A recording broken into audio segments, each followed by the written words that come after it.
আমাকে একটা গান শোনাও না, আমার ঘুম আসছে না। শোনাও না প্লিজ।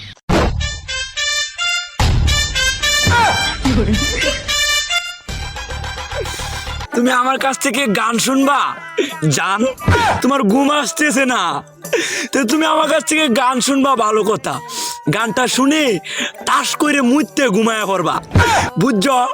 অঙ্কে আমি যে তোমার গান কইতাম, আমি এক জায়গায় গান কইছিলাম, পরে 160 টাকা জরিমানা দিয়ে এসেছি, বুঝেছো? এখন আমি গান বলতেছি, তুমি উপস্থাপনতা করো আমার গানটা শুনে। তাহলে গানটা আমি একটু বলে ফেলি। তুমি কুতু কুতু দিও না কুতু কুতু, তুমি কুতু কুতু দিও না কুতু কুতু, তুমি কুতু কুতু দিও না কুতু কুতু, কুতু কুতু কুতু কুতু কুতু কুতু কুতু তুমি দিও না কুতু কুতু কুতু কুতু